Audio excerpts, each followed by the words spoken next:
चाकरवाड़ी, जिला भीड़, संत श्री ज्ञानेश्वर माउली जी की सिद्धपीठ क्षेत्र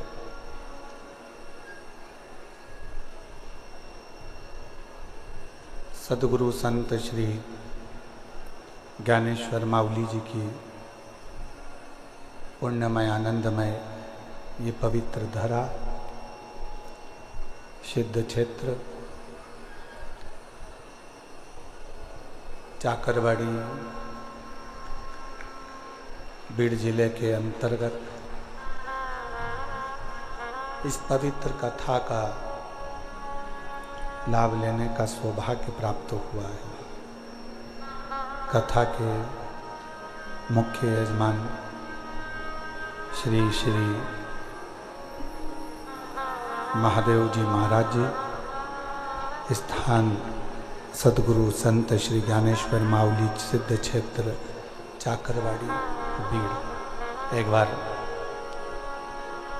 श्री महादेव महाराज जी के लिए जोरदार ताली बजाकर स्वागत वंदन अभिनंदन।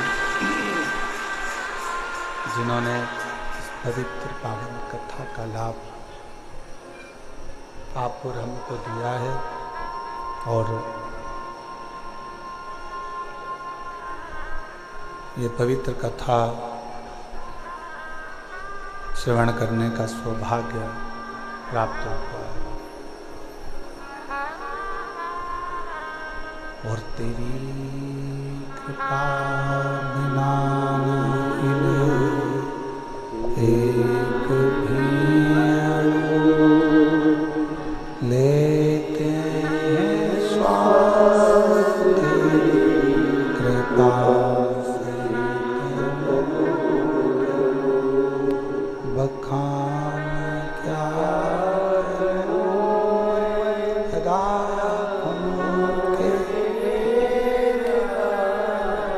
चपटी खजाना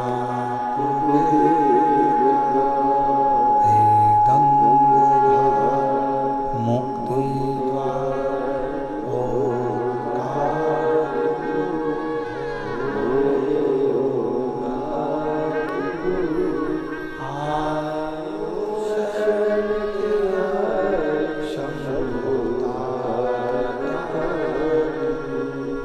बखान क्या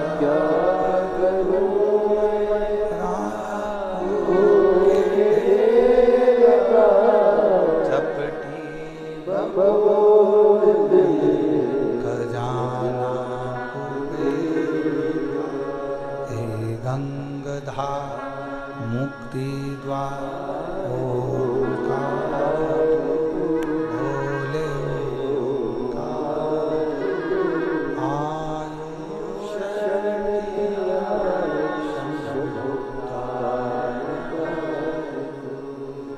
सद्गुरु संत श्री ज्ञानेश्वर जी महाराज जी की ये श्री सिद्ध क्षेत्र पीठ है, जहाँ पर आप और हम भगवान शिव की पवित्र कथा श्रवण करने के लिए विराजमान है। भगवान शंकर की पवित्र कथा का रसतत्व आप और हम ग्रहण कर रहे हैं। कोई पुण्य चाकरवाड़ी वालों के होंगे, इस बीड़ जिले वालों के होंगे, जिन्होंने इस पवित्र कथा का लाभ आप और हमको दिया है।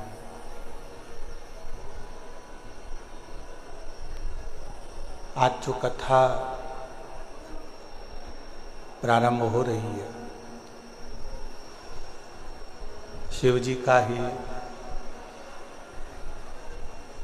बड़ा अलौकिक दिन है। प्रदोष के दिन इस कथा का प्रारंभ इस पवित्र सिद्ध क्षेत्र से हो रहा है।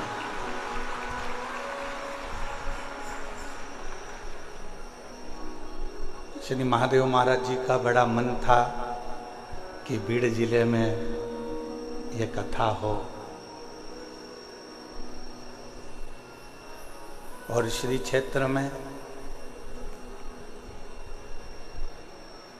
चाकरवाड़ी में एक कथा का दिव्य और भव्य आयोजन हो। महाराज जी, मैं आपके चरणों को प्रणाम करता हूँ, नमन करता हूँ।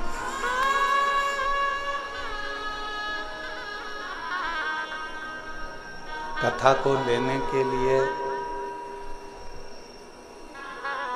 आप जितनी बार भी मिलना हुआ, हमको लगता था स्वयं संत ज्ञानेश्वर जी का दर्शन आपके रूप में हो रहा था। और इतनी सरलता, इतनी सहजता आपके अंदर विराजमान है कि जैसा एक संत का स्वरूप होता है, संत का भाव होता है, संत का स्वभाव होता है। हम कहेंगे अगर कहीं देखने जाना हो तो श्री महादेव महाराज जी के पास जाकर देखिए। सरलता,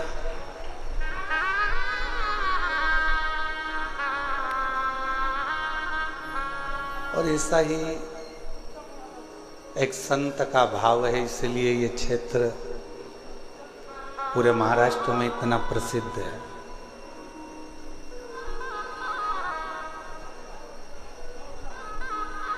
जब कल हम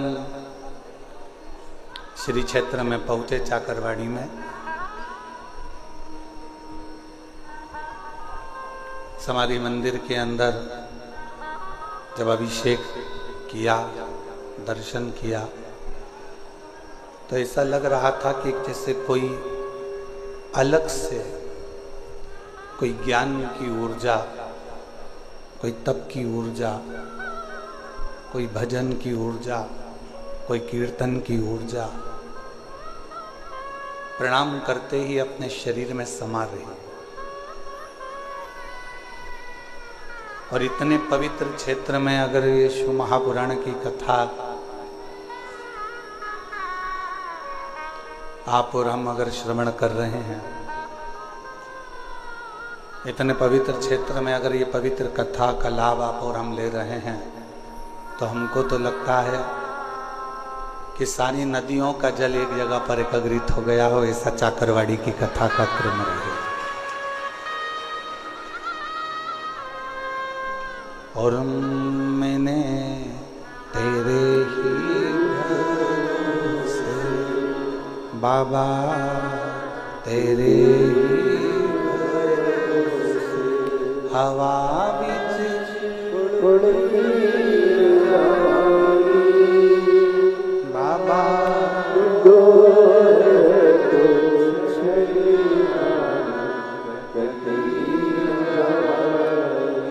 भोले में तेरी शंभू में हवा बिच उड़ती बाबा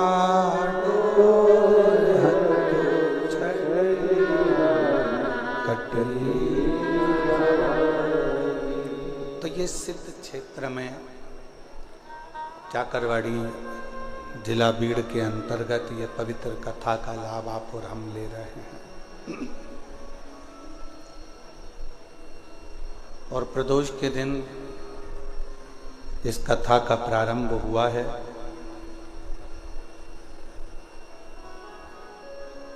शिव कथा कहती है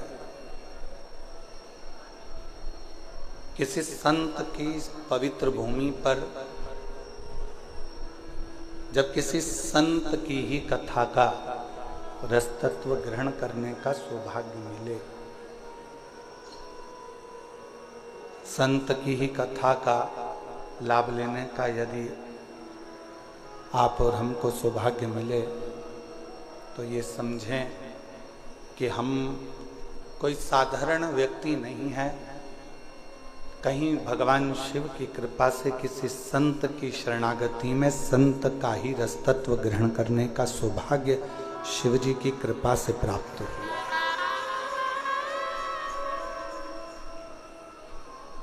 उसी की कृपा उसी की करुणा, उसी की दया, उसी की कृपा, उसी की करुणा, उसी की कृपा, उसी की करुणा, उसी की दया है। जो ये पवित्र कथा का लाभ आप और हम ले रहे हैं। अब इन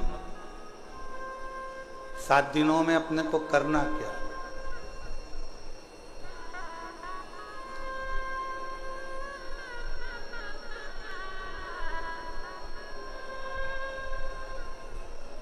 अपना घर छोड़ा, पीछे की आवाज बढ़ाओ। राधे, पीछे की आवाज बढ़ाइए, पीछे की, जहां जनता खड़ी हुई है।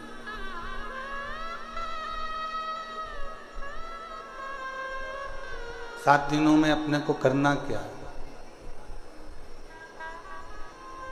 जैसे अपना घर छोड़कर आप और हम भगवान की कथा में आकर बैठे हैं, उसी तरह अपने विषयों को, अपनी आसक्ति को, अपनी तृष्णा को, अपने अहंकार को थोड़ा दूर छोड़कर भगवान की शरणागति में आकर बैठना।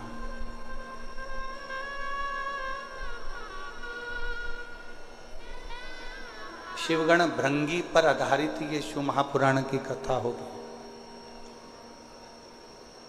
और शिव जी का एक ऐसा गण है भृंगी,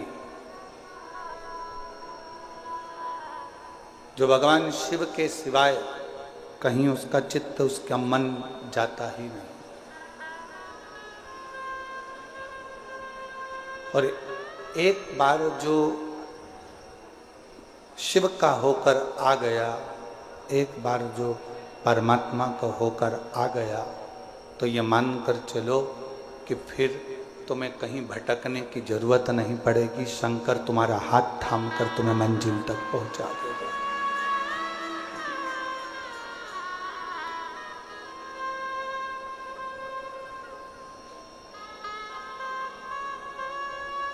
हमने कथा के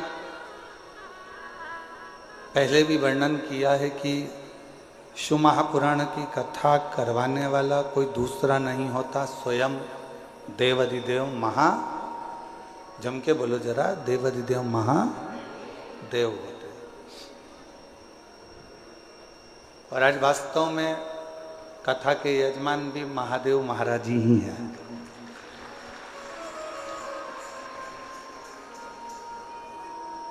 कथा के करवाने वाले भी महादेव जी हैं और कथा बाचने वाले भी महादेव जी हैं और कथा सुनने वाले भी महादेव जी हैं।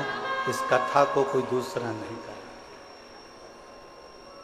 अब आप और हम इसमें कितना ग्रहण कर सकते हैं?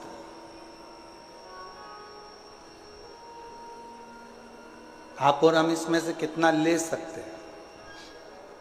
कितना अपनी जिंदगी में उतार सकते हैं, कितना प्राप्त कर सकते हैं, या आप और हमारे ऊपर निर्भर करता है।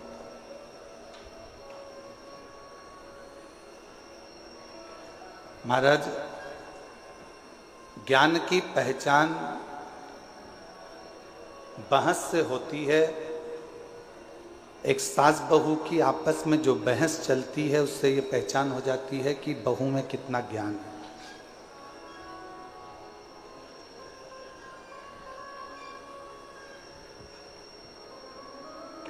परिवार के किसी व्यक्ति की बहस चलती है तो उससे ये मालूम पड़ जाता है कि कौन के परिवार में कितना ज्ञान है।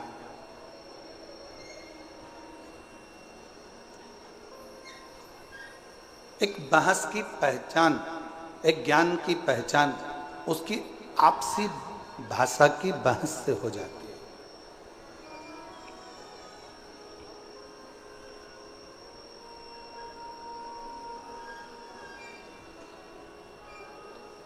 आप में कितना ज्ञान है, या आप किसी से तर्क कर रहे हो, वितर्क कर रहे हो, किसी से बातें कर रहे हो, किसी से बोल रहे हो, बहुत जल्दी पहचान में आ जाता है कि आपके अंदर कितना ज्ञान है, कितना ज्ञान भरा हुआ है, कितना ज्ञान आपके अंतर्गत समाहित है, कितना ज्ञान आपके अंतर्गत है।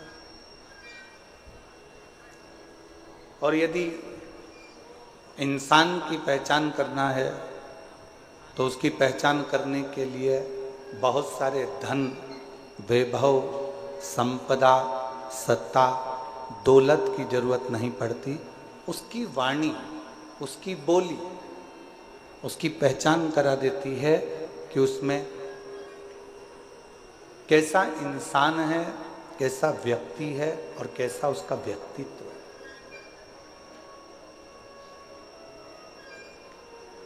केवल वो बोलेगा, केवल उसकी वाणी निकलेगी, केवल उसके शब्द निकलेंगे, केवल वो बोलेगा और उससे उसकी पहचान हो जाएगी कि इसकी वाणी के अनुसार ये इंसान कैसा है। अब उसको परखने की जरूरत नहीं है, उसको बहुत जानने की जरूरत नहीं, उसको बहुत देखने की जरूरत नहीं, केवल उसको उसकी वाणी, उसकी शब्द, उसकी बोली ही उसकी पहचान बता देती है।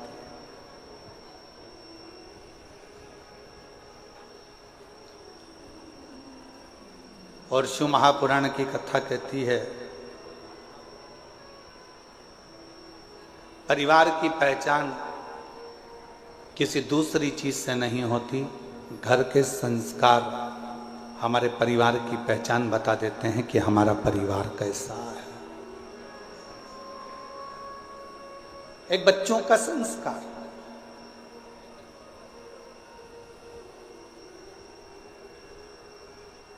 एक प्रसंग याद आता है और ये केवल कोई कथा नहीं है, ये ओरिजिनल प्रसंग है जिसको हमने अखबार में पढ़ा था, शायद 4-6 साल पुराना हो सकता है।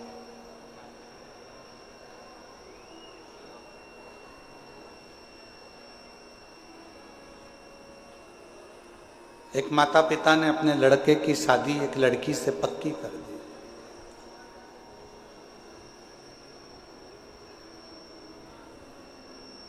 दिखने में सुंदर है लड़की, अच्छी है, श्रेष्ठ है, सुंदर है, पढ़ी लिखी भी है।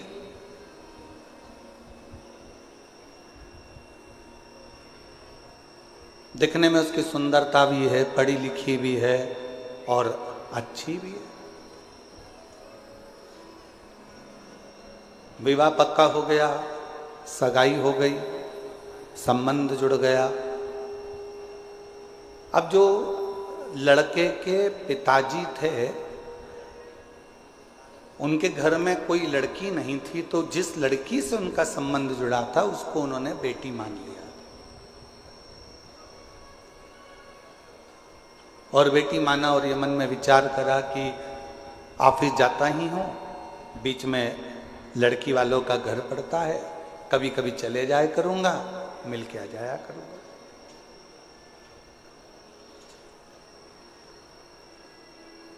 ये कोई कथा नहीं है, हमने अखबार में पढ़ा था, 6 साल 8 साल पहले का एक प्रसंग है जो आपको श्रवण करा।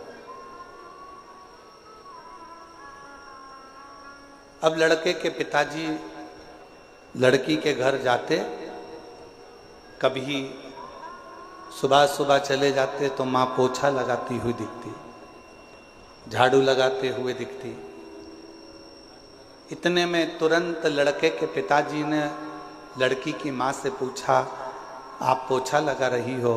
उन्होंने कुर्सी दी, लड़के के पिताजी बैठे, लड़की की माँ झाड़ू निकालते निकालते झाड़ू को रखा, हाथ धोया, पानी लेकर आई, चाय बनाई, समधी जी को पिलाई, समधी जी ने चाय पी, पानी पिया। पानी चाय पीने के बाद में जब वापिस चाय पानी पीने के बाद में पुनः थोड़ी देर बाद वापस चल दिए। शंभू शंभू शंभू, चाय पानी पीने के बाद वापस चल दिए। फिर 2-3 दिन हुए, लड़के के पिताजी फिर आ गए। माँ उस समय पर बर्तन मांज रही थी।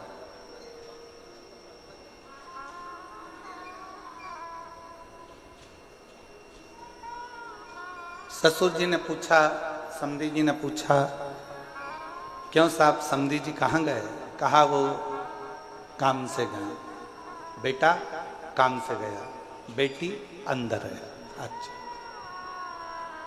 समधी जी के लिए बर्तन मांगते मांगते छोड़कर फिर वो चाय लाई, पानी लाई, समधन ने चाय पानी पिलाया।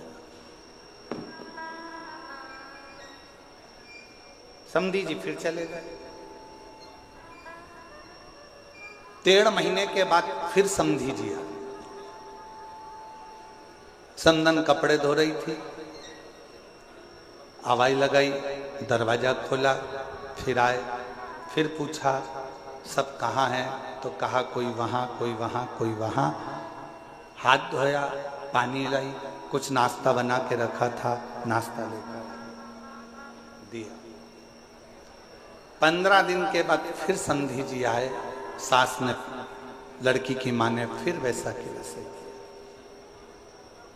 अब समधी जी ने एक पत्र लिखकर भेजा कि हमारी तरफ से ये रिश्ता कैंसिल करा जाता है, हमको ये संबंध नहीं रखना,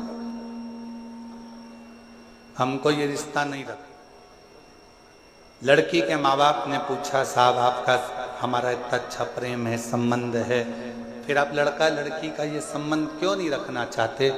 तो लड़के के पिता ने पत्र भेजकर लिखा, हमें हमारे घर में बहू चाहिए जो अपने माँ बाप का आदर करती हो, वो आदर अपने सास ससुर का करे। अगर माँ घर में बर्तन मांज रही है और बेटी घर में मोबाइल चला रही हो, माँ कपड़े धो रही हो और बेटी लैपटॉप चला रही हो, माँ झाड़ू लगा रही हो और बेटी अपने कमरे में सो रही हो, माँ पूरे घर का काम कर रही हो और बेटी आराम से बैठकर अपने कमरे से बाहर ना निकल रही हो, तो हमको टेबल पर सजाने के लिए गुलदस्ता नहीं चाहिए, हमको बहू चाहिए, हमको बहू चाहिए। खूब पढ़ाओ बेटियों को। यशु महापुराण की कथा कहती है, शंकर जी की 6 लड़कियों को शंकर जी ने अलग अलग गुरु के गृह में पढ़ने के लिए भेजा था। शायद दुनिया का पहला पिता होगा जो अपनी बेटी को शिक्षा अध्ययन करने के लिए भेजे थे, वो देवाधिदेव महादेव थे, वो भगवान शंकर थे, वो भगवान शिव, वो ओघड़दानी देवाधिदेव महादेव भगवान शंकर थे। खूब पढ़ाओ बेटी को, अच्छी एजुकेशन दिलाओ बेटी को, अच्छा कॉलेज दिलाओ बेटी को, अच्छे स्कूल में पढ़ाओ बेटी को, तुम्हारी कैपेसिटी से ज्यादा अध्ययन कराओ बेटी को। पर निवेदन है, अपनी घर की बेटी को एक संस्कार जरूर देना कि अगर माँ थकी हुई दिख रही हो तो बेटी कहे, मम्मी भले मैं ऑफिस से आई हूं, तुम बैठो, मैं चाय बनाकर तुम्हारे लिए भी लाती हूं और मेरे लिए भी लेकर आ। माँ आप रुको, थोड़ा काम मैं करती हूँ, आप बैठे रहो, मम्मी टेंशन मत लो, मैं कर दूंगी ना, हो जाएगा ना, चिंता मत करो, चलो बैठो, पापा चिंता मत करो। जिस घर की बेटी का संबोधन, जिस बेटी के घर के शब्द अपने माँ बाप के लिए इस तरह के निकलते हैं, समझ लेना वो बेटी अपने ससुराल में थोड़ी तंगी में भी अपनी जिंदगी का बसर सही से कर सकती है, कर सकती। थोड़ी तंगाई आएगी, थोड़ी तकलीफ आएगी, पर उसमें भी वो अच्छे से जिंदगी का बसर कर सकती, जिंदगी श्रेष्ठ जी सकती। आज के जमाने में हम सहनशीलता नहीं दे पा रहे। शिव महापुराण की कथा कहती है, परिवार की सबसे बड़ी पहचान होती है उसके घर के संस्कार। मेरे ओघड़दानी, मेरे शंकर भगवान के परिवार की सबसे बड़ी पहचान है उनके घर के संस्कार। राजा नहुष के घर में तकलीफ आई और शंकर भगवान की बेटी अशोक सुंदरी ने अपने पति के साथ कदम से कदम मिलाकर कार्य करना प्रारंभ करा। शिव जी के दामाद का नाम था राजा नहुष। शंकर जी की बेटी राजा नहुष के साथ ब्याही थी।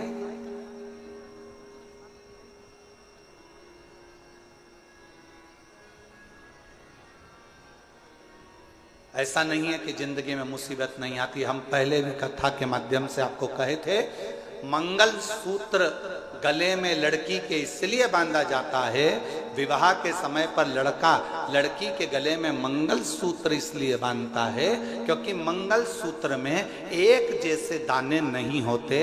मंगल सूत्र में थोड़े दाने सोने के होते हैं तो थोड़े दाने काले होते हैं, थोड़े दाने पीले होते हैं तो थोड़े दाने लाल होते हैं, थोड़े दाने पीले होते हैं तो थोड़े दाने काले होते हैं। लड़की के गले में लड़का शादी के समय पर मंगलसूत्र इसलिए बांधता है कि जैसे मंगलसूत्र में आधे दाने पीले, आधे काले, आधे सोने के, आधे मोती के होते हैं, उसी तरह हमारी जिंदगी एक जैसी नहीं चलती। शादी के बाद कभी खुशियां भी आएंगी तो कभी गम भी आएगा, कभी दुख भी आएगा तो कभी सुख भी आएगा। एक जैसा जीवन नहीं रहेगा। पर आखिरी में मंगल सूत्र में एक बड़ा सा पेंडिल होता है और शिव महापुराण की कथा होती कहती है, जब संघर्ष के दिन, अच्छे और बुरे दिन निकलते निकलते थक जाते हैं, तब एक समय पर अच्छी जिंदगी का पेंडिल तुम्हारी किस्मत में आ ही जाता है। तुम्हें घबराने की जरूरत नहीं, तुम्हें घबराना।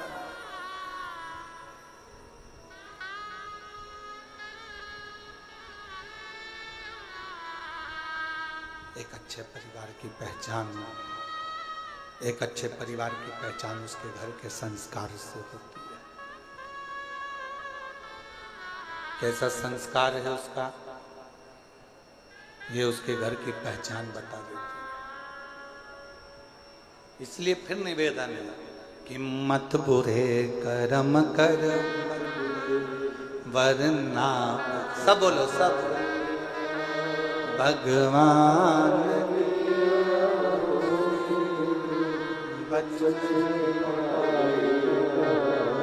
तू बच नहीं,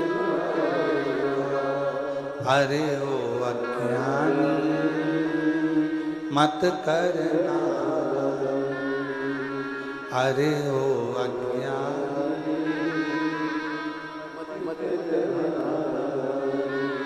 तेरे तू ही पाएगा जैसा किया तूने, तेरे आगे मत बुरे वरना पछताए, भगवान की आंखों से बच नहीं, तू बच नहीं पाएगा, अरे ओ अज्ञानी मत करना। अब अच्छे परिवार की पहचान बताने का सबसे सुंदर तरीका है आपके घर का संस्कार।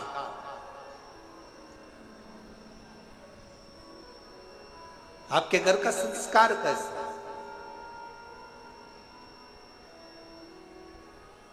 कोई आया,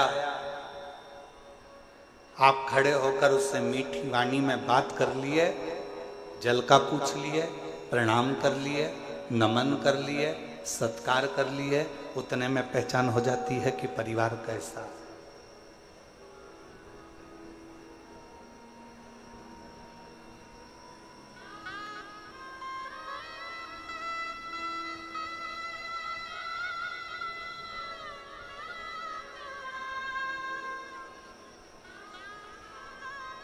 कौन बना रहा है भोजन, कौन दे रहा है सेवा।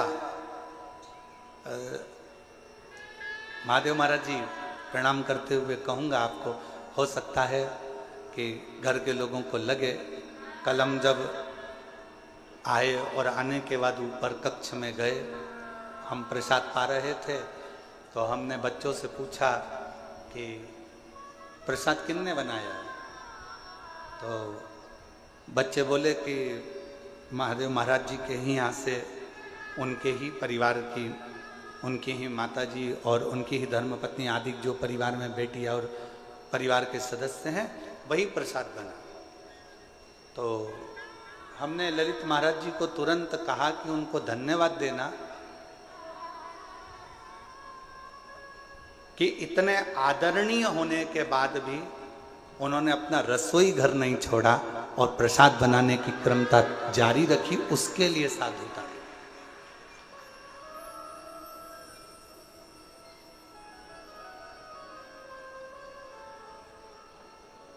अन्नपूर्णा का घर जब अन्नपूर्णा खुद संभालती है ना, अन्नपूर्णा का घर जब घर की माँ स्वयं संभालती है ना, तो उस रसोई घर में रसोई का स्वाद स्वयं अन्नपूर्णा महारानी आकर देना प्रारंभ कर देती है, स्वयं माँ देती।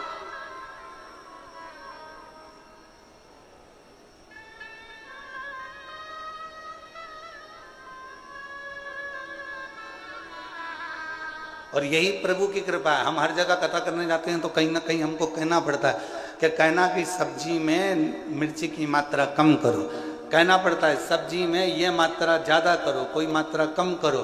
पर पहली बार प्रसाद पाने के बाद ये कहना पड़ा कि सारी प्रसादी अन्नपूर्णा महारानी ने बनाई है, सब प्रसाद अच्छा स्वीकार। कहना ही नहीं पड़ा। क्यों? क्योंकि घर की मर्यादा, संस्कार और घर के नियम ये मूल हो। और एक चावल का दाना देखा जाता है हंडी का कि चावल पका कितना है, पूरी हंडी कितनी पकी है। हमने तुरंत फिर ललित महाराज से कहा, अब ये विश्वास कहता है कि जब इतना सुंदर प्रसाद यहाँ बना है तो चाकरवाड़ी में जो कथा हो रही है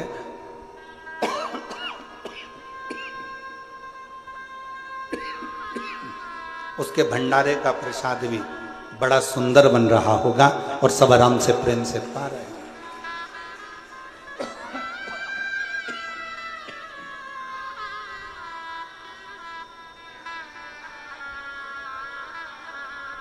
ये प्रेम बता देता है, ये आनंद बता देता है।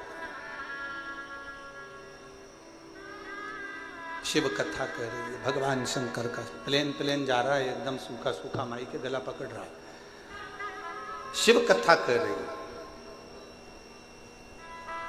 भगवान शंकर का चरित्र कह रहा है, शिव तत्व कह रहा है, शंकर की कथा कह रहा है।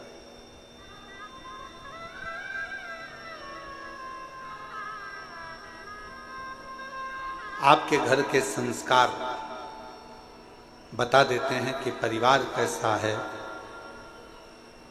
आपकी बोली बता देती है इंसान कैसा है। आपकी बहस एक दूसरे के प्रति तानाकसी बता देती है कि आपका ज्ञान कैसा है।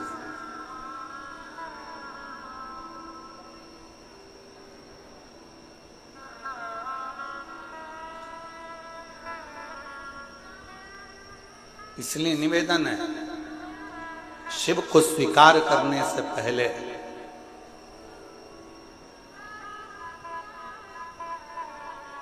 शिव को स्वीकार करने से पहले सदगुरु श्री संत ज्ञानेश्वर माउली जी की इस पवित्र धरा से कहूं मैं आपको कि शिव को स्वीकार करने से पहले अपने भीतर के अहंकार को, अपने भीतर की अभिमत्ता को, अपने भीतर के अहम को तुम्हें दूर फेंकना पड़ेगा। तब आपके भीतर शिव तत्व प्राप्त कर सकते हो। तब शिव को अपने अंदर आप बिठा सकते। कितना कठिन। देवराज नामक का ब्राह्मण कुल में जन्म ले लेता है, ब्राह्मण कुल में पैदा होता है, ब्राह्मण कुल में रहता है, ब्राह्मण के घर में जन्म लेता है, ब्राह्मण के कुल में जन्म लेता है और आखिरी में वो अपने पथ से भ्रष्ट हो जाता है।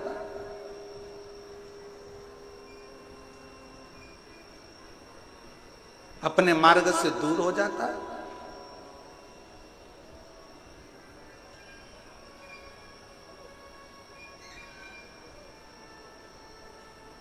जरूरी नहीं है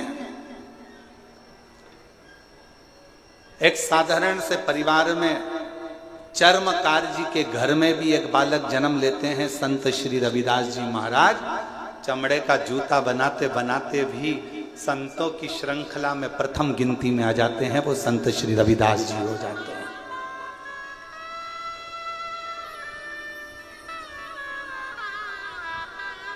नामदेव जी महाराज, संत तुकाराम जी महाराज, मुक्ताबाई, रामकृष्ण परमहंस जी, चैतन्य महाप्रभु जी, सबके चरित्र का स्मरण तो करिए।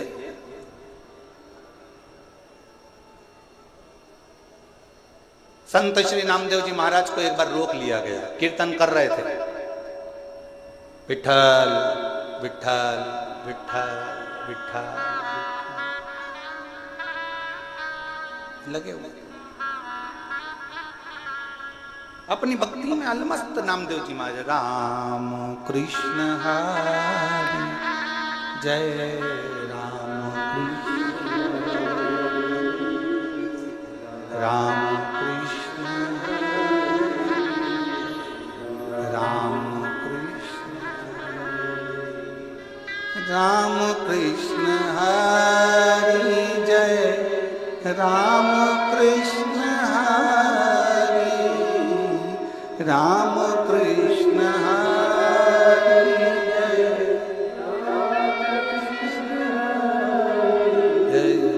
राम कृष्ण हरि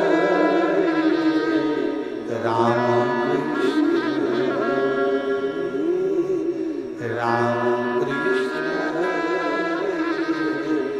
राम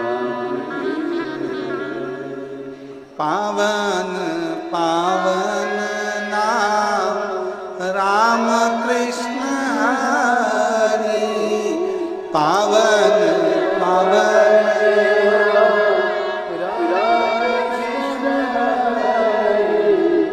राम कृष्ण हरि जय राम राम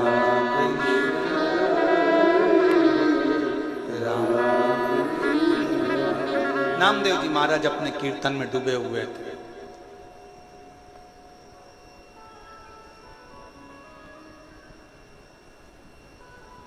जो भगवान को मानता ही नहीं था, जो कभी भगवान पांडुरंगा को जानता ही नहीं था, जो कभी हरि विठ्ठल का स्मरण करता ही नहीं था, जिसने कभी मंत्र जाप नाम जाप कीर्तन किया ही नहीं था, उसने नामदेव जी को कीर्तन करते करते रोक दिया। एक बार रोका, नामदेव जी महाराज नहीं रुके, वो अपनी मस्ती में गुनगुनाते रहे, राम कृष्ण राम कृष्ण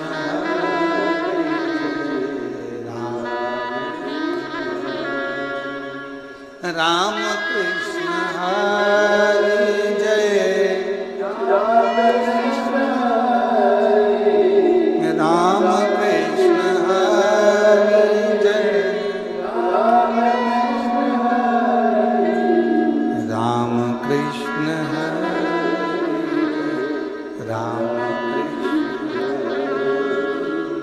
राम कृष्ण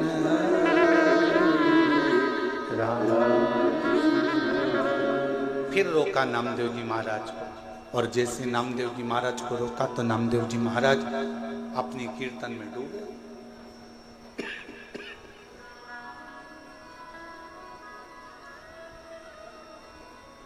बार बार नामदेव जी को रोका जा रहा, नामदेव जी महाराज रुकते हैं, फिर रोका, फिर नहीं रुके। आखिरी में नामदेव जी महाराज थोड़ी देर स्तुप्त होकर खड़े हो गए, हाथ में वीणा और करताल,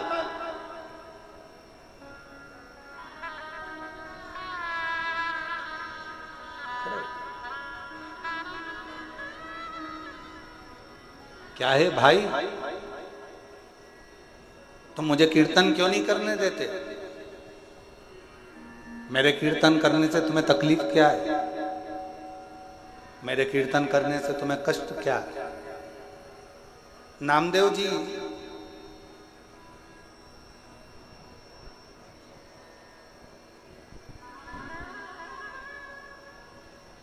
भगवान कभी दिखता ही नहीं है, तो फिर कीर्तन किसका कर रहे हो? नामदेव जी बोले, भगवान भले ना दिखे पर भगवान हमारे अंदर, तुम्हारे अंदर, संपूर्ण जगत के अंदर मेरा पांडुरंगा हरि विठ्ठल समाहित रहता है। हर एक के अंदर मेरा पांडुरंगा हरि विठ्ठल सब में समाहित रहता है, सब में समाहित। हम कैसे मान सकते हैं? नामदेव जी ने एक लोटा पानी मंगवाया, एक डब्बी नमक मंगवाया, सामने वाले व्यक्ति को दिखाया, ये क्या है? नमक। ये क्या है? पानी। नमक लिया 2 चम्मच, सामने वाले से नामदेव जी ने पूछा, ये क्या है? नमक। पानी में डाल दिया। फिर नमक लिया, पूछा, ये क्या है? नमक। पानी में डाल दिया। नामदेव जी महाराज ने पानी को चम्मच से हिला दिया, घोल दिया। अब नामदेव जी महाराज ने पूछा, बता इसमें नमक मांग गया? सामने वाले ने कहा कि इसमें नमक तो घुल गया, नमक इसमें चला गया। अब तो इसको उकाल ले, गरम कर ले, तपा ले, तो भी इसमें नमक मिला की मिला ही रहेगा। नमक दिखता नहीं है, पानी में घुल जाता है। उसी तरह मेरा हरि विठ्ठल भी दिखता नहीं है। जब मानव जन्म लेता है उसमें शिव तत्व समाहित घुला हुआ होता है। परमात्मा उसमें घुला हुआ, परमात्मा उसमें समाया।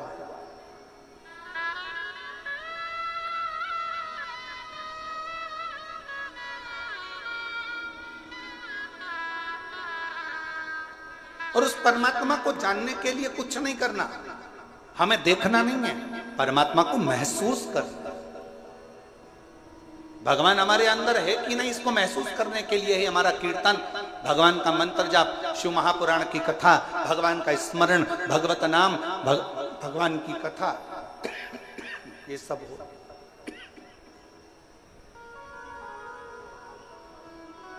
ये परमात्मा को जानने के लिए होती है, परमात्मा को पहचानने के लिए होती है। हमारे अंदर शिव तत्व कितना है, हमारे अंदर भगवान कितना समाहित है, हमारे अंदर भगवान कितना समाया हुआ है, इसकी पहचान हमारी कथा, भगवान शंकर का चरित्र, भगवान की पावन कथा हमको बता देती है कि हमारे अंदर शिव तत्व कितना है। आज एक संत की भूमि पर संत की कथा, शिवगण भृंगी शिव महापुराण की कथा चल रही है।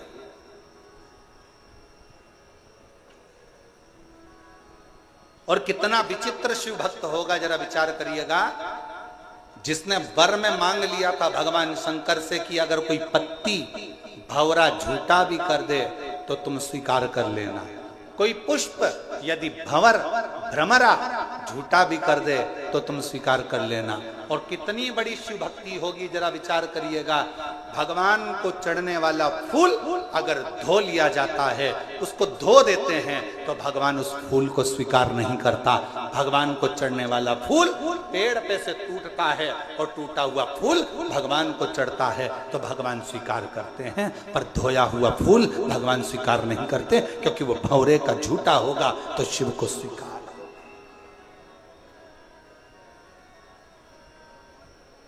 कितना विचित्र कथा है।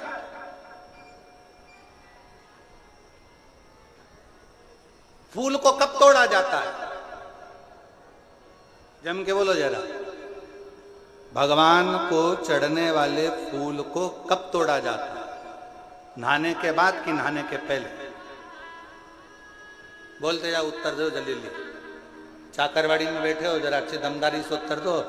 महाराष्ट्र वाले इतने धीमे बैठे रहेंगे तो हो गया कल्याण पूरे देश का। सारी बुलंद आवाज तो महाराष्ट्र से ही गूंजती है, जैसे छत्रपति संभाजी के लिए गूंजी थी।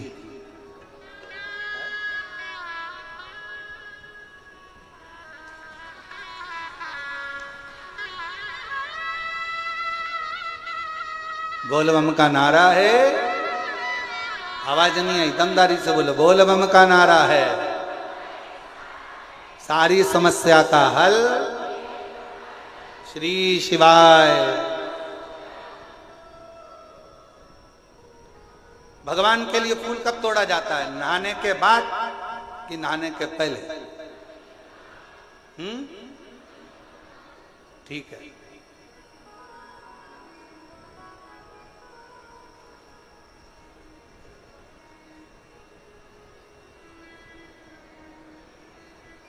चलो अब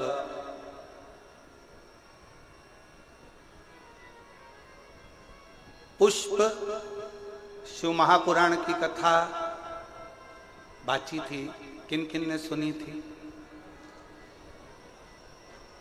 उस कथा को एक बार हम पुनः, अगर बीच में कभी योग लगा तो आस्था चैनल वालों से कहेंगे कि उस कथा को एक बार वापिस आस्था चैनल पर दिखाओ। पुष्प शिव महापुराण की कथा वो 5 दिन की थी। उसमें पंच पुष्प का वर्णन किया था कि पुष्प, कौन सा फूल जमीन पर गिरा हुआ भी मेरे भगवान स्वीकार कर लेते हैं, कौन सा पुष्प जहरीला है जो किसी देवता पर नहीं चढ़ता वो भगवान स्वीकार कर लेते हैं, कौन सा पुष्प जिसको कीड़ा भी चख ले, भंवर भी झूठा कर दे, जिसको खंडित भी किया जाता है तो भगवान स्वीकार कर लेते हैं। कौन सा पुष्प?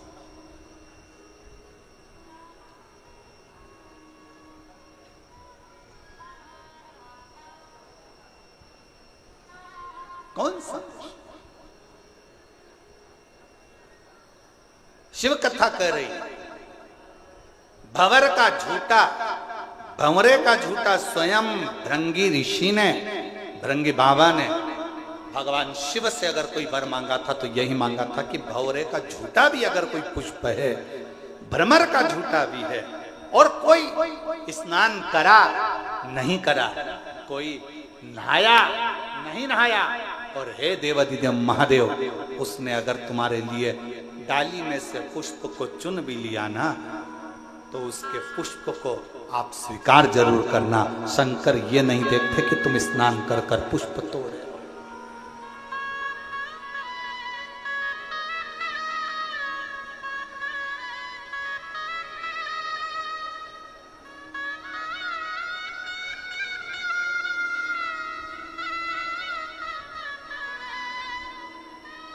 बस वो तो हृदय से मांगना, हृदय से। हे त्रिपुंडधारी, हे त्रिशूलधारी, हे त्रिपुंडधारी,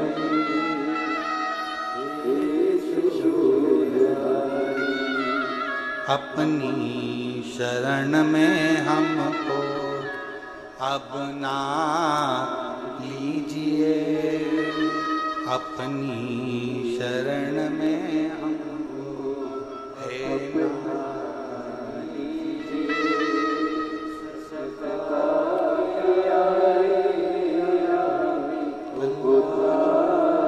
लीजिए, उद्धार कीजिए, हे त्रिपुंडधारी,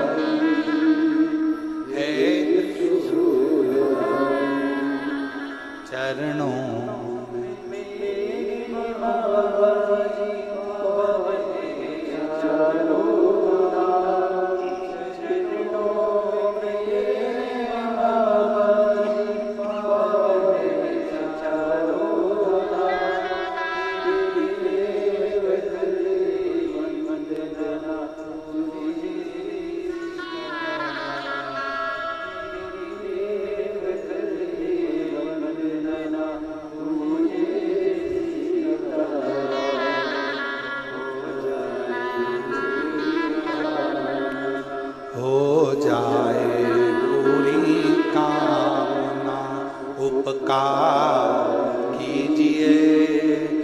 सबका किया है मेरा भी कल्याण,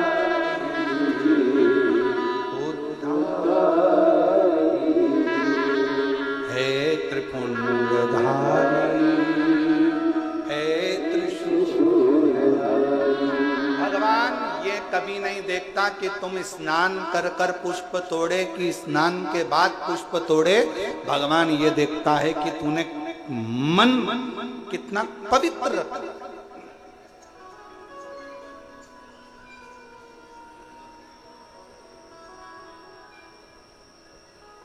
अब एक उत्तर दो चाकरवाड़ी वालों साहब, ए बीड़ जिले की जीजियों और जितने मेरे जीजा बैठे सब उत्तर देना, बेटियां बेटे सब उत्तर देना, मेरी माएँ भी उत्तर दें, मेरे बाबा भी उत्तर दें। मरने से पहले भगवान का नाम लेना जरूरी है कि नहाना जरूरी है? मरने के पहले, मैं मरने की बात नहीं पूछ रहा हूं, मरने के पहले भगवान का नाम लेना जरूरी है कि नहाना जरूरी है? चलो बोलो, जल्दी जल्दी बोलो। भगवान का नाम लेना जरूरी है। अब तुम्हारे पास में दो ऑप्शन सजाएं कि नहीं बहुत बदबू आ रही है, पहले मैं नहा लूं फिर मरूंगी, राम नाम बाद में लूंगी, कृष्ण नाम बाद में लूंगी, शिव नाम बाद में लूंगी, भगवान का नाम बाद में नहीं। प्राण छूटने वाले हैं, अंतिम क्षण चल रहा है, कोई नहीं देखेगा कि तुझे हॉस्पिटल में पड़े हुए कितने दिन हो गए, कितने दिन से तूने स्नान नहीं करा, कितने दिन से तू नहाया नहीं, कितने दिन से तूने ब्रश नहीं करा, कितने दिन से तू कभी स्नान नहीं कर पाया। कोई नहीं देखेगा, हर व्यक्ति एक बात कहेगा, अंतिम क्षण है, राम कहो अंतिम क्षण है, कृष्ण कहो अंतिम क्षण है, पांडुरंगा हरि विठ्ठल कहो अंतिम क्षण है, शिव का नाम लो अंतिम क्षण है, भगवान को याद करो। कोई नहीं कहेगा 8 दिन पहले नहाया था अभी तक नहाया नहीं, मरेगा तो नरक जाएगा, बैकुंठ जाएगा कि नहीं जाएगा, कोई नहीं कहेगा। सब कहेंगे अगर मरने से पहले भगवान का नाम ले लिया तो बैकुंठ तो चला गया, नहाया कि नहीं नहाया किसी को मतलब नहीं।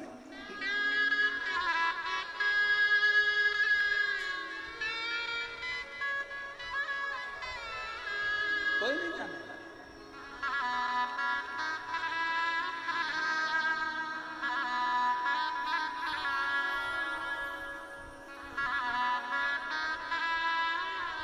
कोई नहीं जानेगा महाराज, कोई नहीं पूछेगा।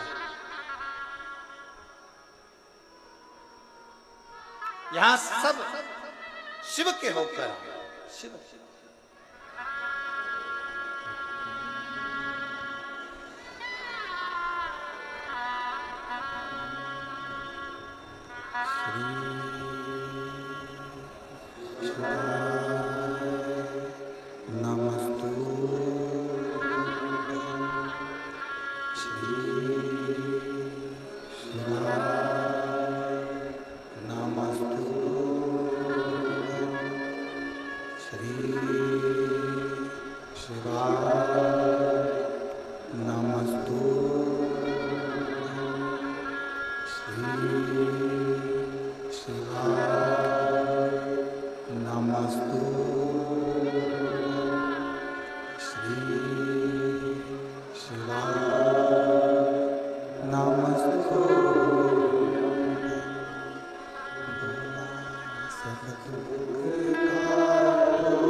भगवान देवादित्य महादेव, भगवान शिव, ओगड़दानी त्रिकालदर्शी, कैलाशी अविनाशी भगवान शंकर की पवित्र कथा कर रही है, शिव महापुराण वर्णन कर रही है, शिव तत्व कह रहा है। भगवान ओगड़दानी त्रिकालदर्शी, कैलाशी अविनाशी शिव की कथा कर रही है।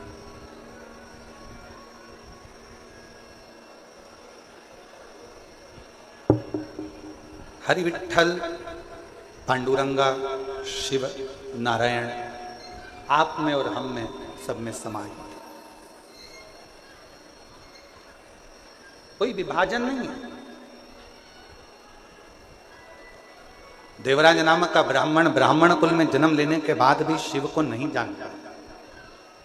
मृत्यु लोक में अगर आपका और हमारा जन्म हुआ है और हम शंकर को नहीं पहचान पा रहे तो समझ लेना कि हमको फिर ना जाने कितने कितने जन्म लेना पड़ सकते हैं। कितने जन्म। और जिसने जान लिया भगवान शंकर को, एक पत्र अच्छा है जी।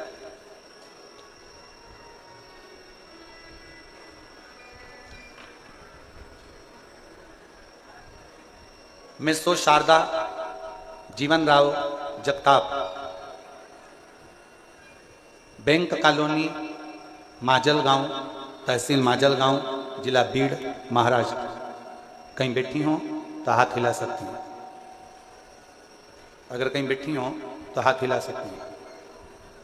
मैं सो शारदा जीवन राव जगताप, बैंक कॉलोनी, माजलगांव, तहसील माजलगांव, जिला बीड़, महाराष्ट्र। मेरा मोबाइल नंबर ये है। कहीं बैठी हो तो हाथ हिला सकती हैं। बैठी हैं, हाथ हिला दें एक बार। और अगर साथ में बच्चे आए हों तो उनको लेकर आ सकते हैं। मेरा एक बेटा था, 2 बेटियां हैं। मेरा 22 साल का लड़का जो 13/1/2023 को मेरा 22 साल का लड़का कार के एक्सीडेंट में मर गया।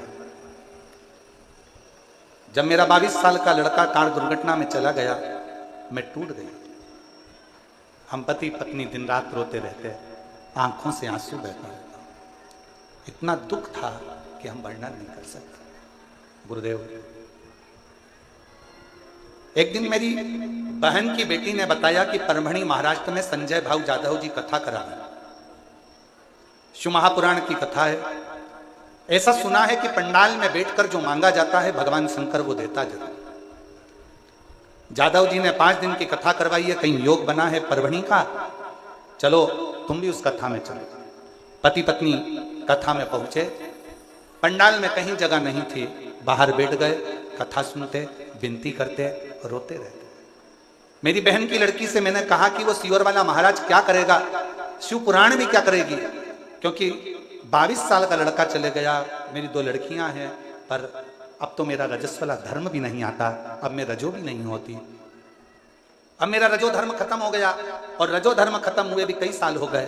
तो अब ना तो शिव पुराण कुछ कर सकती है, ना वो सियोर वाला महाराज कुछ बता सकता है। क्या करें। मेरी बहन की बेटी ने कहा, पाऊ तो मौसी आप बैठो, कथा सुनो, वहां की मिट्टी को अपन उठा लाएंगे। पंडाल की मिट्टी नहीं होती, वहां इतने लोग शिव शिवाय नमस्तुभ्यम का जाप करते हैं, वहां की मिट्टी भी पवित्र हो जाती है। वहां की मिट्टी को अपन उठा लाएंगे, कंकर शंकर पूजन करेंगे, सीहोर चलेंगे। हमने परभणी महाराष्ट्र की कथा सुनी, वहां की मिट्टी को ले गए, पार्थिव शिवलिंग का पूजन करते, सीहोर गए, कंकर शंकर पूजन करी, बाबा से विनती करी, बाबा कुछ तो कृपा करो।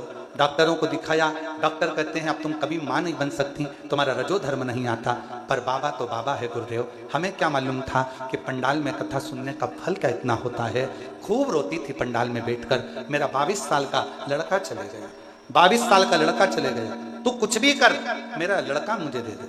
मैंने एक बार नहीं 2 बार पशुपति व्रत करे, और हर बार एक ही बात कहती, वो सियोर वाला महाराज छाती ठोक कर कहता है कि तू देता जरूर है, तू खाली नहीं रख सकता। मैंने 2 पशुपति व्रत करे हैं, मुझे तू वर प्रदान कर। बाबा 2 बार आंकड़े की जड़ मान ली, कुछ तो कृपा कर।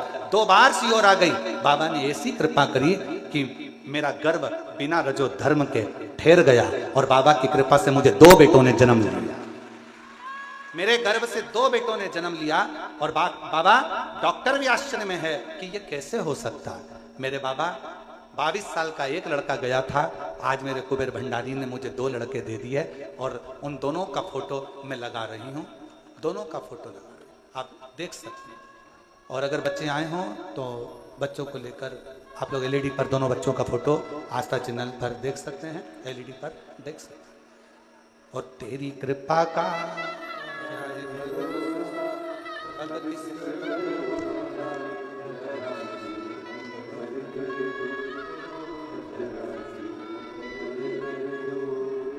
जिस पर भी हो गई तेरी कृपा भवतार हुआ। एकत्र हो रहे बड़ा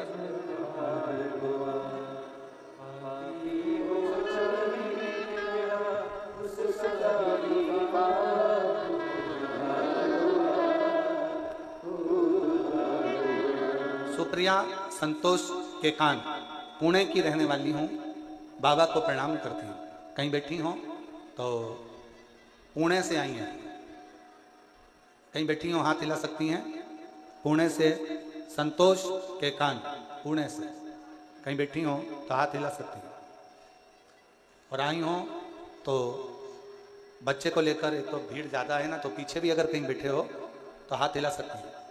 सुप्रिया संतोष के कान, पुणे से रहने वाली हूँ। बाबा शादी के 15 साल हो गए थे, लेकिन संतान नहीं थी। सारे डॉक्टरों से इलाज करवाया, लेकिन कुछ भी ना हो पाया।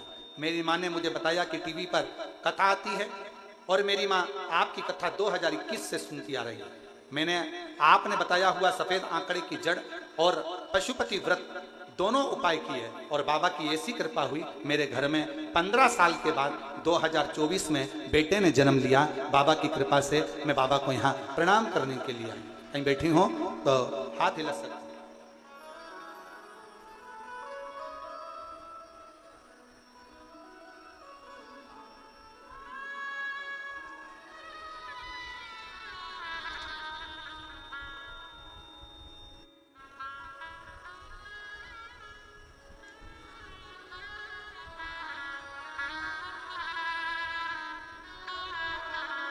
मेरा नाम नंदा चांगदेव, समाज से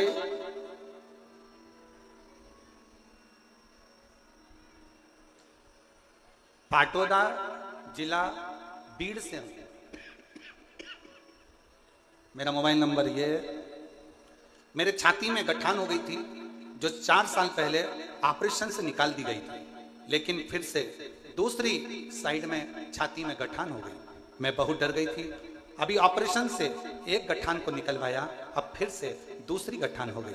मेरे घर के लोग नजदीक के ही बाबा देवादिदेव महादेव के मंदिर जाने लगे, आपकी कथा सुनने लगे, रोज चढ़ाई हुई बेलपत्र लाने लगे, शिव जी पर चढ़ाया हुआ जल लाने लगे और मुझे देने लगे।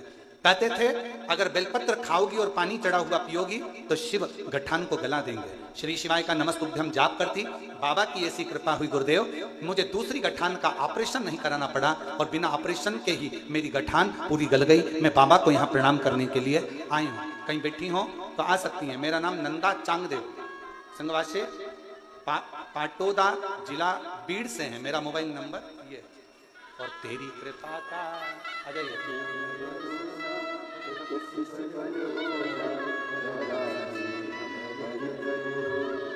चरासी हम पर जिस पर भी हो गई तेरी कृपा करुणा वो भगवान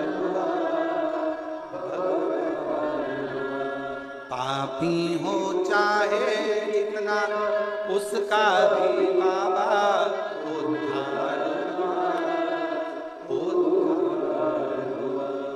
गिद्ध अजामिन गणिका जैसे, तेरे मन को जरा सी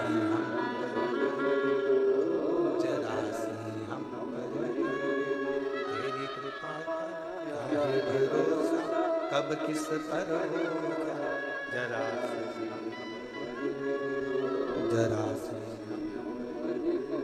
भगवान देवदेव महादेव से जो प्रार्थना करी जाए, निवेदन करा जाए, जो उससे विनय करी जाए, विनती करी जाए, उससे कहा जाए, वो सुनता है, श्रवण करता है। आप दिल से उसको करिए, दिल से उसको प्रार्थना करिए, दिल से निवेदन करिए, सुनेगा।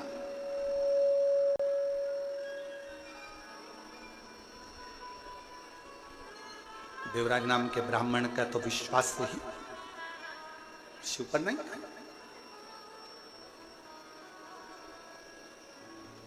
ब्राह्मण कुल में जन्म जरूर ले लिया था, ब्राह्मण कुल में पैदा जरूर हो गया था, पर ब्राह्मण तत्व से दूर था, ब्राह्मण तत्व से दूर था।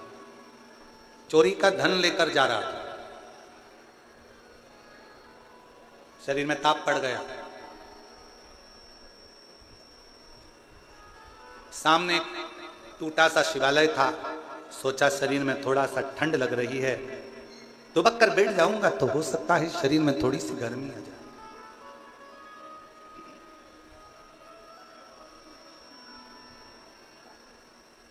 एक दीवाल का सिराना लिया और दीवाल की आड़ कर कर एक दीवाल का लेकर दीवाल की आड़ कर कर बैठ गया।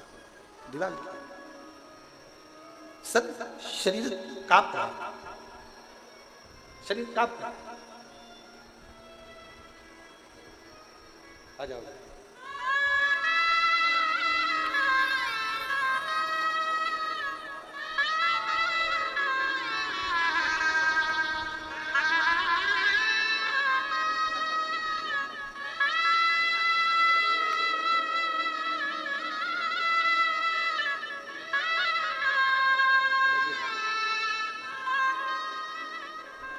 छाती में एक गठान पहले हुई, जिसका ऑपरेशन करवाया, दूसरी गठान फिर हुई।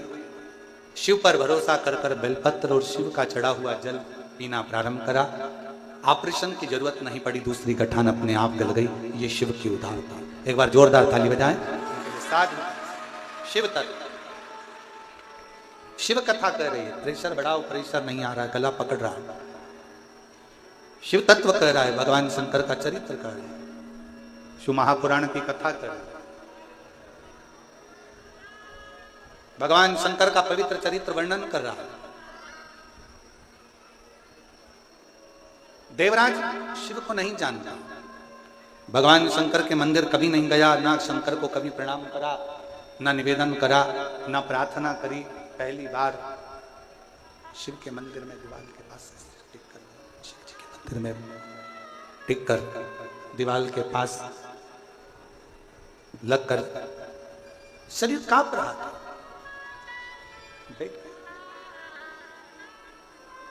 उसको क्या मालूम था कि अंदर शिव महापुराण का कोई पाठ कर रहा था और वो आवाज उसके कानों में पहुंची, वो शब्द उसके कानों में पहुंचा, वो आवाज, वो शब्द उसके कानों में पहुंचा।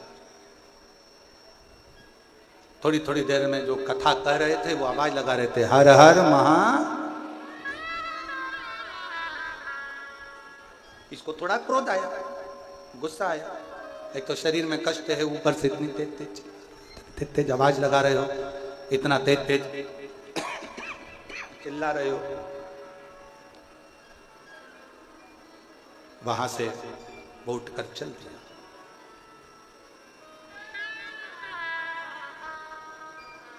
अच्छा, एक बात शिव महापुराण की कथा बहुत अच्छी करती है। आ जाओ।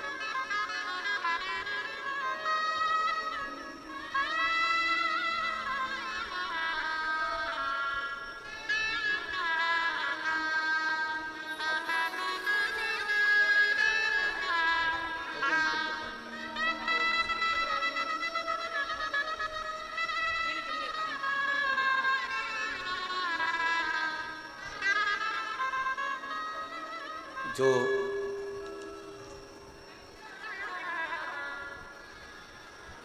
बाईस साल का जो लड़का चले गया था, उनकी मौसी हैं, और जिन्होंने परवणी में कथा सुनवाई थी, और बाबा की कृपा से 2 बेटों ने जन्म लिया था। एक बार जोरदार ताली बजाएं। शिव तत्व शंकर की कथा, उनकी उदार की करुणा, उनकी दया कृपा, शिव कथा कर रही है, भगवान शंकर का चरित्र कर रही है,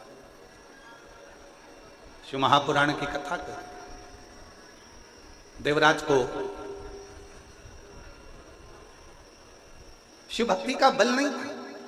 शिव महापुराण एक बात बहुत अच्छी कहती है कि वृक्ष की पत्तियां भले सूख जाए, वृक्ष के पुष्प भले सूख जाए, पर वृक्ष की जड़ हमेशा ताजी की ताजी, गीली की गीली बनी होना चाहिए। यदि वृक्ष की जड़ गीली रहती है, ताजी रहती है, और वृक्ष की जड़ अगर नहीं सूखती है, तो पत्ती हो चाहे फूल हो, वृक्ष की जड़ के कारण वो पत्ती और फूल वापिस वैसे की वैसे ही हो जाते हैं। शिव भक्ति, भगवान शंकर की कथा भी कुछ ऐसा ही वर्णन करती है।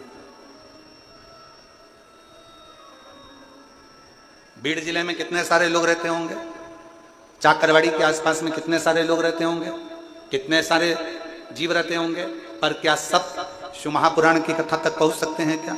जम के बोलो जरा। नहीं। क्या सब शिव महापुराण तक आ सकते हैं क्या? नहीं।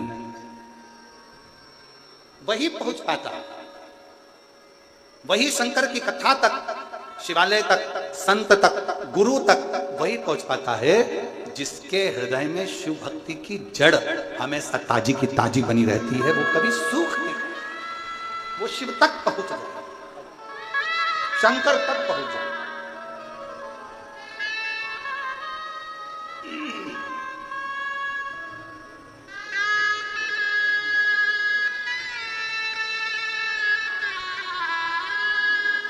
पंद्रह वर्ष के बाद हुआ है। एक बार जोरदार ताली बजाओ।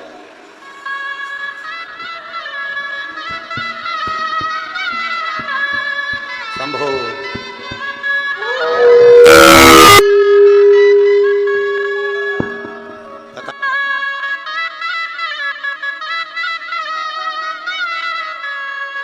कथा करेंगे पक्का है।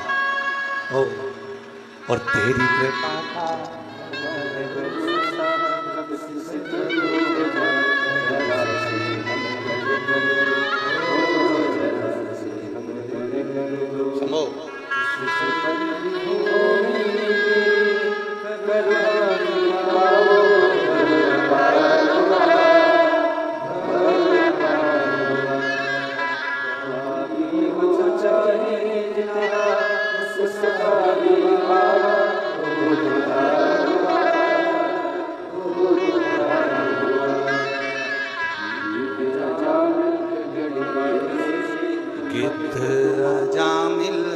गणिता जैसे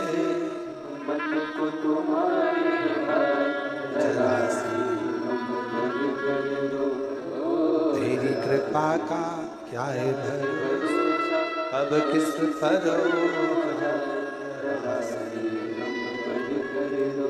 शिव तत्व करता है।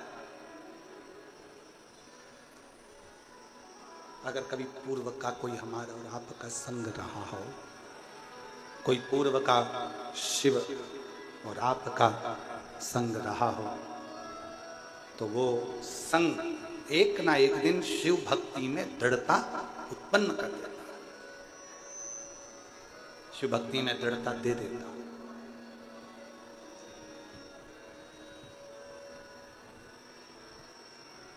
शिव भक्ति में ना किसी भी चीज की जरूरत नहीं है।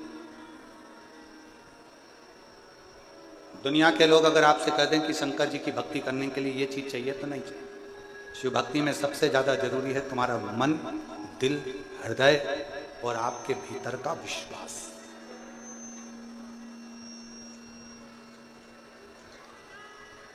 आपके अंदर जितना जितना भरोसा, जितना जितना विश्वास, जितनी जितनी दृढ़ता तुम्हारे अंदर होगी, शिव तुम्हारे उतने करीब आता चले जाएगा।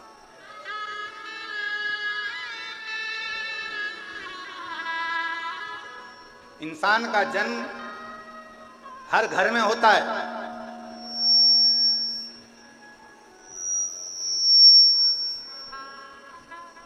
इंसान का जन्म हर घर में होता है, पर इंसानियत का जन्म हर घर में नहीं होता है। इंसान जन्म ले सकता है हर घर के अंदर, पर इंसानियत हर घर में जन्म नहीं लेती। इंसानियत वहीं जन्म लेती है जहां का पूरा भार स्वयं शिव पर आधारित है। एक बात आप लोगों से पूछे, जरा उत्तर दीजिएगा। गाड़ी चलती है, 4 व्हीलर चल रही है, 2 व्हीलर चल रही है, दच के किसको सहन करना पड़ते हैं? खड्डे किसको सहना पड़ते हैं? टायर को, चक्का को, रिंग को।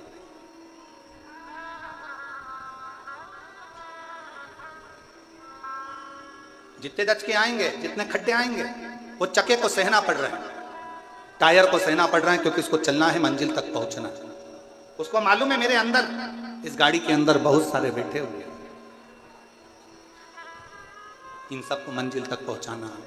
ये भार उसके ऊपर बना हुआ है, उसको चले जाना है। डामर की रोड आएगी तो भी उसको चलना है, सीमेंट की रोड आएगी तो भी उसे चलना है, बड़े बड़े खड्डे आएंगे तो भी उसे चलना है। उसको केवल चलना ही चलना है, बढ़ते ही जाना है, उसको रुकना नहीं है, केवल चलना है। उसी तरह शंकर का जो भक्त होता है, शिव की उपासना करने वाला होता है, शंकर की आराधना करने वाला होता है, शिव की स्तुति करने वाला होता है, शिव का स्मरण करने वाला होता है, उसको मालूम है कि मंजिल तक मुझे लेकर पूरे परिवार को, कुटुंब को जाना है। बीच में मुसीबतों के खड्डे भी आएंगे, बीच में रोड आड़ी टेढ़ी भी आएगी, बीच में सीमेंट की भी आएगी तो डामर की भी आएगी, ना जाने कैसा कैसा क्रम आएगा, पर मुझे चलते जाए, बढ़ते जाए।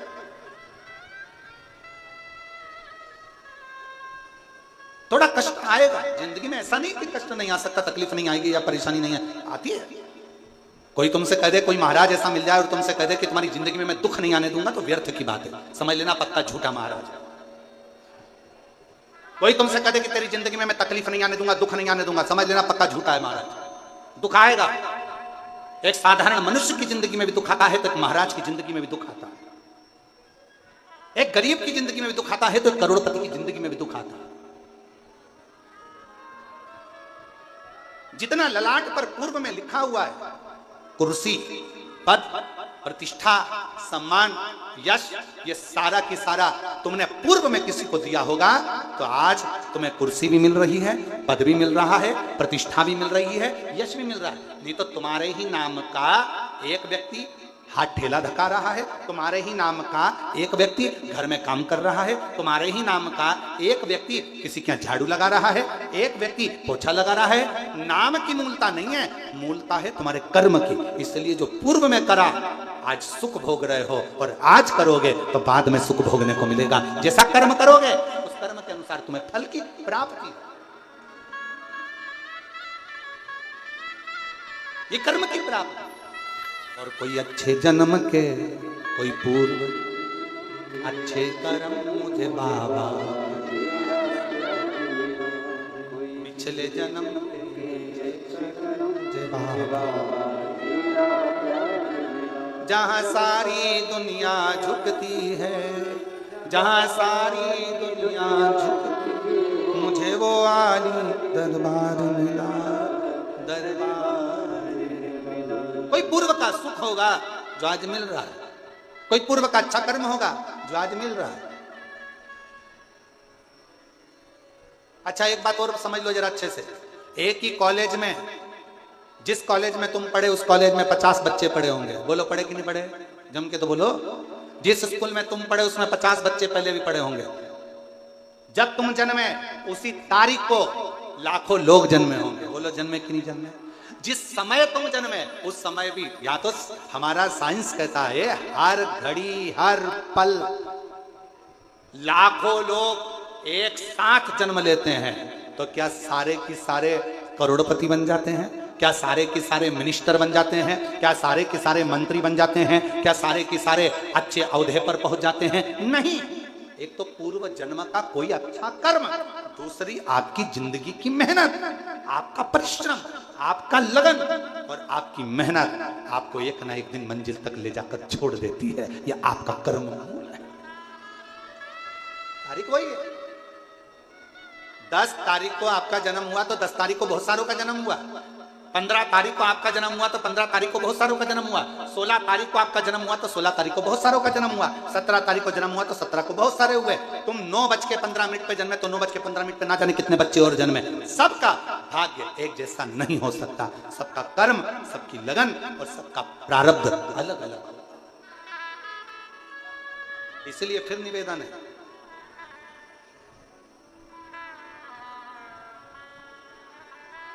जो दिया मेरे परमात्मा ने, जो दिया मेरे शंकर ने, जो दिया मेरे ओघड़दानी ने, वो कम नहीं दिया।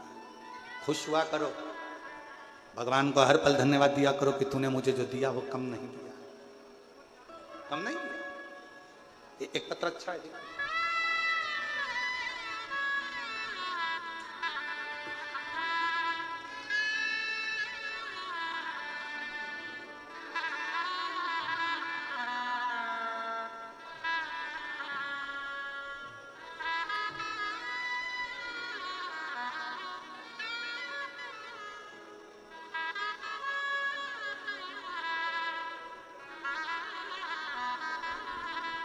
मेरा नाम सोमंगल सुधीर जोशी है, ग्राम अकोला, देव, जालना की निवासी हूँ।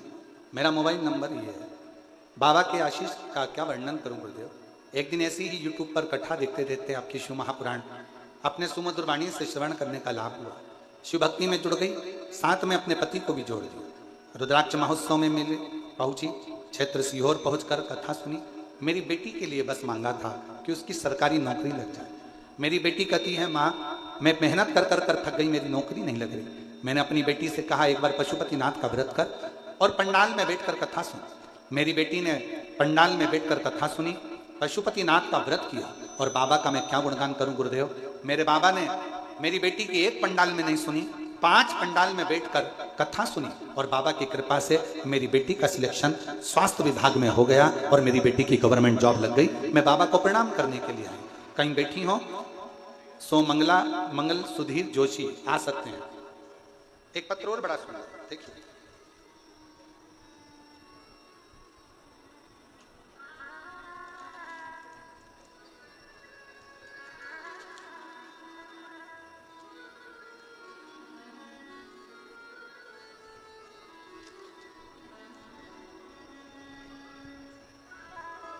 श्रद्धा सुबोध थिंगले, मैं बीड़ की रहने वाली हूं। कहीं बैठी हो तो हाथ हिला सकती हूँ। श्रद्धा सुबोध थिंगले, मैं बीड़ की रहने वाली हूँ। कई वर्षों से मुझे संतान प्राप्ति नहीं हुई। मैंने बहुत कोशिश करी, तब डॉक्टरों को दिखाया, कोई रिजल्ट नहीं आया। तब मेरी माँ ने आपके बारे में बताया। पहले तो मैंने अपनी माँ को मना करा कि मुझे फालतू काम अच्छे नहीं लगते, ये कथा मथा मेरा मन नहीं करता, मैं नहीं सुनी। मैंने कथा नहीं सुनी। दूसरी बार मेरी माँ ने फिर कहा तू एक बार कथा तो सुन। तभी भी मैंने गुरुदेव आपको बहुत कुछ कहा कि मुझे इन सब चीजों में रुचि नहीं है, मैं इन सबको नहीं मानती, मैं नहीं जानती। फिर मेरे पति से मैंने कहा कि मम्मी का फोन आ रहा है आई का, और हमेशा कथा सुनने का बोलती है, क्या अपन कथा सुने। दोनों पति पत्नी ने विचार करा, कथा सुनना प्रारंभ करी और बाबा पे भरोसा कर कर हम बाबा से प्रार्थना करते मंदिर जाना चालू कर दिए। 1 लोटा जल चढ़ाने लगे और बाबा से प्रार्थना करने लगे। आपकी कथा जैसे ही टीवी पर आती हम बैठ जाते। एक पंडाल में कथा सुनने का विचार करा और पंडाल में कथा सुनने के लिए चले गए। तब भी मेरा गर्व नहीं ठहरा। तब बहुत नाराजगी हुई और मैंने विचार कर लिया कि अब ना पंडाल जाऊंगी ना कथा में जाऊंगी। तब आपकी कथा अष्ट विनायक गणपति पर आधारित पुणे में चल रही थी। बाबा का नाम लेकर मैंने वो कथा एक बार और दिल करा और कथा सुनने के लिए चली गई। बाबा से प्रार्थना कर कर आ गई। 3 महीना भी नहीं हुआ और मेरा गर्व ठहर गया। गर्व तो ठहर गया गुरुदेव, पर 5वें महीने में बच्चे की धड़कन चली गई।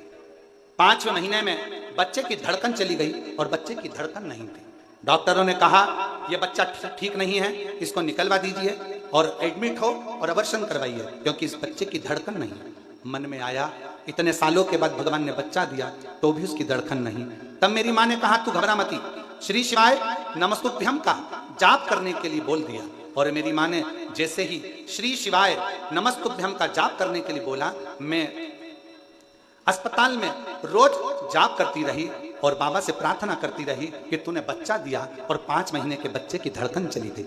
कुछ भी कर पर मेरा बच्चा स्वस्थ रखना।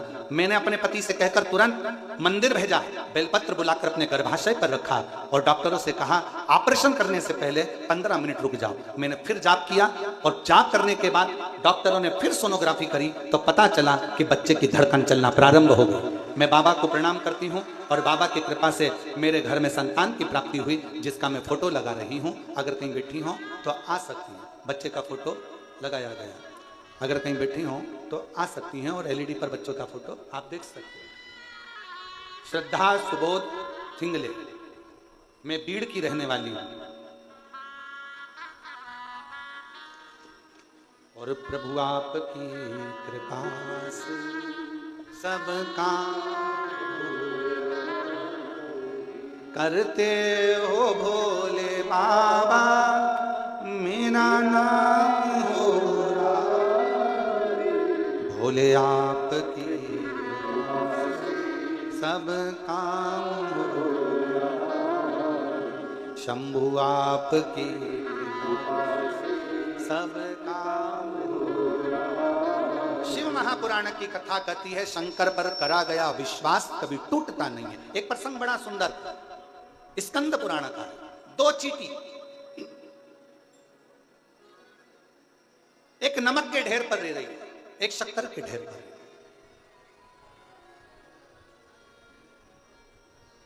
एक दिन शक्कर वाली चींटी ने नमक वाली चींटी से कहा, एक दिन शक्कर वाली चींटी ने नमक वाली चींटी से कहा कि थोड़े दिन मेरे साथ चल, थोड़ा मीठा मीठा खाया कर, चल मेरे साथ। अब नमक वाली चींटी ने सोचा मैं जा रही हूं, क्या पता खाने को मिले कि नहीं मिले। उसने एक नमक की डिली चींटी ने अपने मुंह में फंसा, चली गई अपनी सहेली के साथ शक्कर की।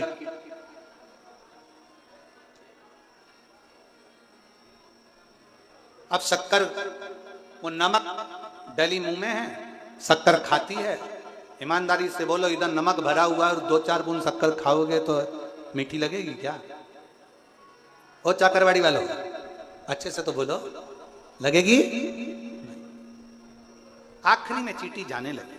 शक्कर वाली चींटी ने नमक वाली चींटी से पूछा तुझे कैसा लगा? नमक वाली चींटी बोली काहे का जैसी वहां थी वैसी यहां।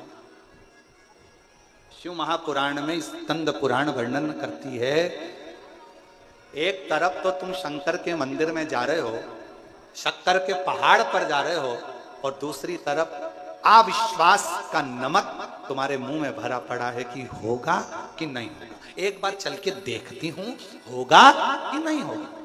अविश्वास का नमक बाजू में फंसा हुआ है और जा रहे हो शिव के मंदिर।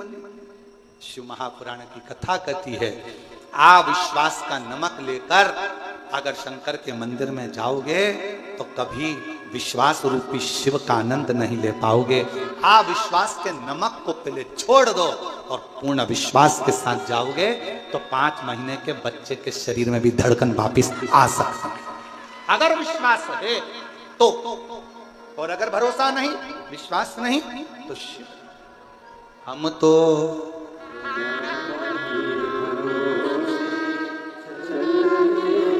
सब बोलो, सब जितने बैठे हैं चाकरवाड़ी के सब बोलो, हम तो